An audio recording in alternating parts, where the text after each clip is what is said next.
আজ আপনাদেরকে শোনাবো পৃথিবীর সবথেকে বড় বৈদিক মন্দিরের ইতিহাসের কথা। কম্বোডিয়ায় অবস্থিত অঙ্কর ভট মন্দিরটি ছিল বিশ্বের সবথেকে বড় মন্দির, কিন্তু 2024 সালের পর পশ্চিমবঙ্গের মায়াপুরে এই মন্দিরটি বিশ্বের সবথেকে বড় মন্দিরের পলকের মুকুটটি আসে। কি করে আসবেন, কোথায় থাকবেন, কোথায় প্রসাদ গ্রহণ করবেন, কি কি দেখবেন, সবকিছু জানার জন্য সম্পূর্ণ ভিডিওটি দেখবেন। প্রথমে আসি শ্রী ভক্তি বিনোদ ঠাকুরের কথায়। মায়াপুরে এসে যদি আপনি ভক্তি বিনোদ ঠাকুরের সম্পর্কে না জানেন, তাহলে আপনার মায়াপুর ভ্রমণ অসম্পূর্ণ থেকে যাবে। মায়াপুরে শ্রী চৈতন্য মহাপ্রভুর জন্মস্থানকে চিহ্নিত করা, মায়াপুরকে মায়াপুরের নামটিকে ফিরিয়ে দেওয়া, মহাপ্রভুর জন্মস্থানের মন্দির নির্মাণ করা, এই সকল কর্মকাণ্ডের কাণ্ডারি ছিলেন শ্রী শ্রী ভক্তি বিনোদ ঠাকুর। তিনি মহাপ্রভুর এই মন্দিরটি নির্মাণ করেছিলেন 1880 সালে। ঈশ্বরচন্দ্র বিদ্যাসাগরের প্রিয় ছাত্র ছিলেন শ্রী ভক্তি বিনোদ ঠাকুর। 1866 সালে তিনি পড়াশোনা শেষ করেন।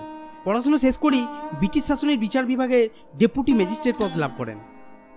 1894 সালে অবসর গ্রহণের পর নিষ্ঠা সহকারে বৈষ্ণব ধর্মের প্রচারক হয়ে ওঠেন এবং পরে চৈতন্য বৈষ্ণব আন্দোলনের এক স্বনামধন্য নেতৃত্ববৃন্দের একজন হয়ে ওঠেন। অনেক বিশিষ্টজনেরা তাকে সপ্তম গোস্বামী বলে অভিহিত করেন। তিনিই প্রথম লুপ্তপ্রায় নবদ্বীপ ধামকে আবিষ্কার করেন।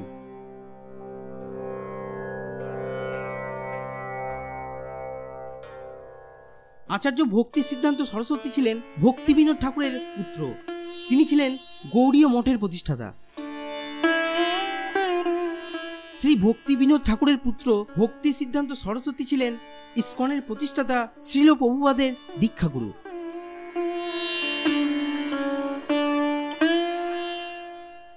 ব্যাক টু গড হেড নামক পত্রিকা প্রকাশ করে নিজেকে আত্মপ্রকাশ করেছিলেন অভয়চরণ দে, পরবর্তীতে যার নাম হয়ে ওঠে শ্রীল প্রভুপাদ।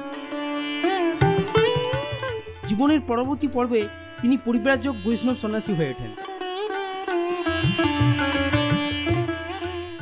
1966 সালে প্রতিষ্ঠা করেন ইস্কন। তার কর্মের স্বীকৃতি স্বরূপ অন্যান্য গৌড়ীয় বৈষ্ণব সম্প্রদায়গুলিও তাকে সম্মান জানান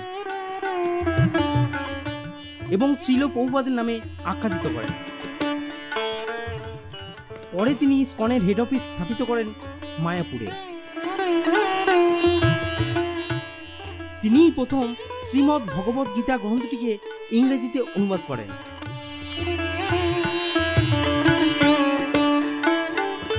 1966 সালে শ্রীলাল প্রভুপাদের হাত ধরেই ভিত স্থাপন করা হয়েছিল প্রথম এই মন্দিরটিতে।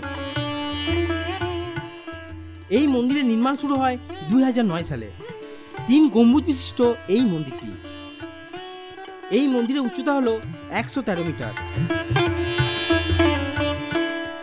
এই মন্দিরটির চওড়া হলো 65,032 বর্গ কিলোমিটার।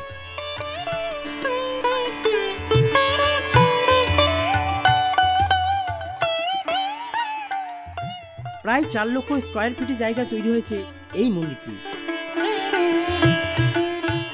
এই মন্দিরটিতে প্রায় 10,000 ভক্ত একবারে বসে প্রার্থনা করতে পারবে। মন্দিরের মূল গম্বুজের উচ্চতা 355 ফুট। মন্দিরের উপরে মূল গম্বুজের উপর এই সুদর্শন চক্রটি সম্পূর্ণ সোনার পাতে মোড়া। এই সুদর্শন চক্রটি উচ্চতা প্রায় 23 ফুট, ওজন প্রায় 1.5 টন। এই চক্রটি তৈরি হয়েছে রাশিয়ায়। খরচ হয়েছিল প্রায় 15 কোটি টাকা। মন্দিরের নিচে যে ভিত্তি আছে সেটি প্রায় 10 তলা বাড়ির সমান। মন্দিরের গম্বুজের উপরে এই ব্লু মার্বেল পাথরগুলি লাগানো রয়েছে, এই মার্বেলগুলি ভিয়েতনাম থেকে আনা হয়েছে।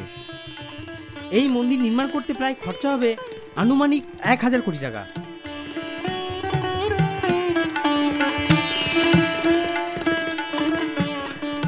এত বড় একটি মন্দির স্থাপনে শুরু হলো অর্থ সংকট। কথা দিয়ে আছে, উদ্দেশ্য যেখানে মহৎ সেখানে কোনো বাধাই টিকে থাকতে পারে না। পরমেশ্বর শ্রী শ্রী কৃষ্ণের ইচ্ছায় অমৃত দাস 250 কোটি টাকা এই মন্দিরের জন্য দান করেন। এনার নাম আগে ছিল আলফ্রেড ফোর্ড। হ্যাঁ, ঠিকই ধরেছেন, ফোর্ড কোম্পানির মালিক। 1974 সালে তিনি সনাতন হিন্দু ধর্ম গ্রহণ করেছিলেন। 1975 সালে নামকরণ হয় অমৃত দাস। কলকাতার বাঙালি মেয়ে শর্মিলা ভট্টাচার্যকে 1944 সালে বিয়ে করেন। এখন তিনি ইসকন প্রকল্প ও বৈদিক প্ল্যানেটেরিয়ামের চেয়ারম্যান। বিশ্বসেরা এই মন্দিরটি উদ্বোধন হবে আনুমানিক 2026 সালে। মন্দিরের ভেতরে কি কি দেখবেন? এটি হচ্ছে শ্রীল প্রভুপাদের পুষ্প সমাধি মন্দির। এই মন্দিরটি খোলা থাকে সকাল 4টা থেকে সন্ধ্যা 6টা পর্যন্ত।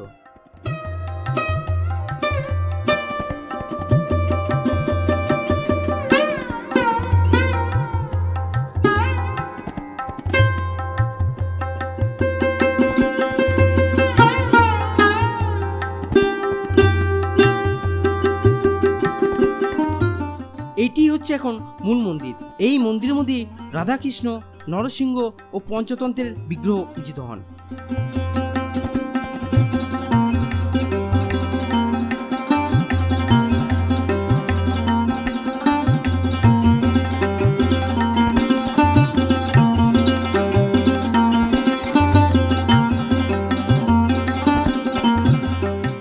এটি হচ্ছে প্রধান প্রবেশদ্বার।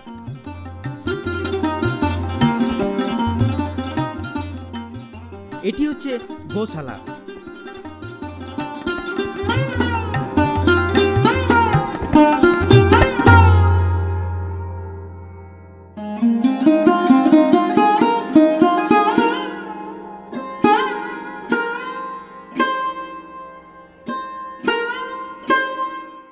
এটি প্রভুপাদের আদি ভজন কুটির।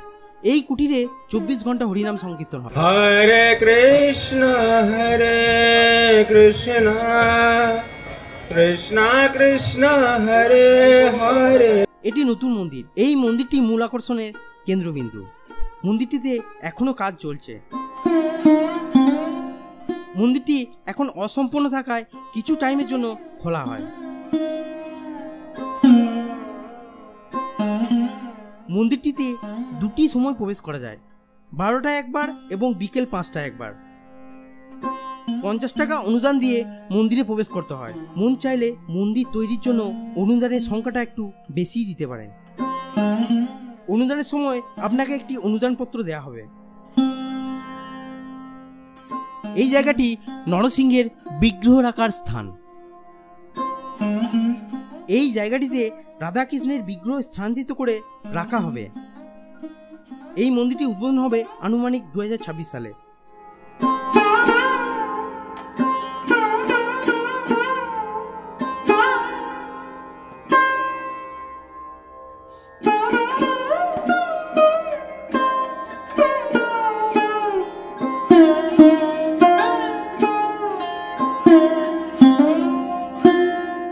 এটি ফুলডম ডিজিটাল থিয়েটার।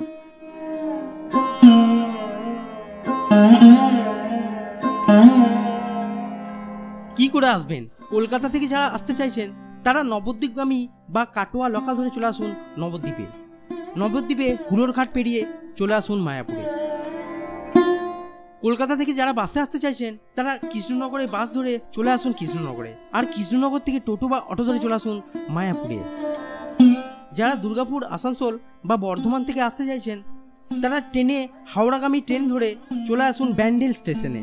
ব্যান্ডেল স্টেশন থেকে নবদ্বীপগামী লোকাল ট্রেন ধরে চলে আসুন নবদ্বীপে। নবদ্বীপে হুলোর ফেরিঘাট পার হলেই মায়াপুর। আর যারা বাসে আসতে চাইছেন নবদ্বীপ বা কৃষ্ণনগরগামী বাস ধরে চলে আসুন নবদ্বীপে। যারা দুর্গাপুর, আসানসোল বা বর্ধমান থেকে আসতে চাইছেন তাদের জন্য বলে রাখি, সব থেকে ভালো যদি বাইকে করে আসেন বা 4 চাকায় করে আসেন।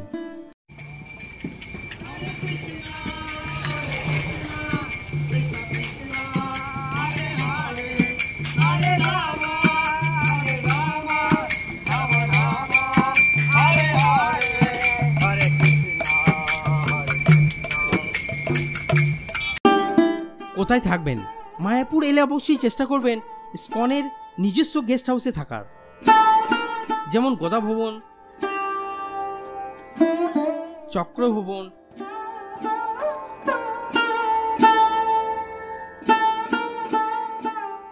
চৈতন্য ভবন,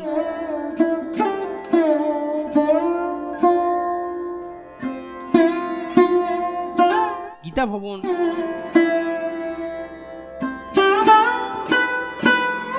ইত্যাদি। প্রত্যেকটি ভবনের রিসেপশনের ফোন নাম্বার ডেসক্রিপশনে দেওয়া রইল, যোগাযোগ করে নেবেন।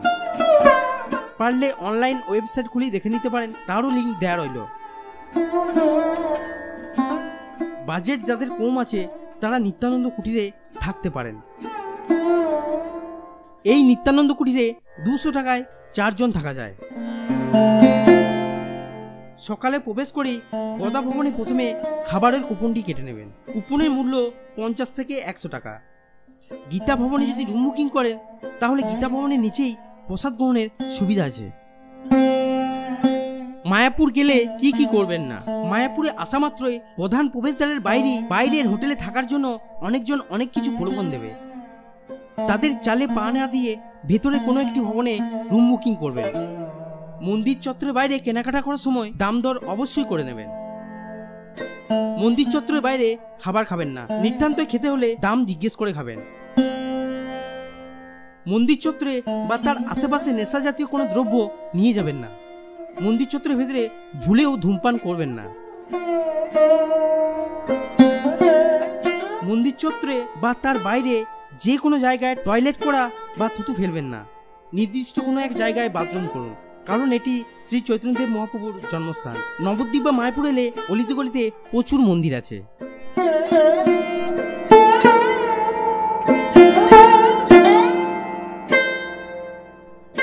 গঙ্গা স্নান করতে যাওয়ার সময় অবশ্যই সাবধানতা অবলম্বন করবেন। আমি হেমন্ত, আর আপনারা দেখছেন আমাদের চ্যানেল ভারত দর্শন। আমরা বিভিন্ন ঐতিহাসিক স্থানে ভিডিওগুলি দিচ্ছি এই চ্যানেলে। যদি ভিডিওগুলো ভালো লাগে তাহলে অবশ্যই চ্যানেলটি সাবস্ক্রাইব করে দেবেন। নমস্কার।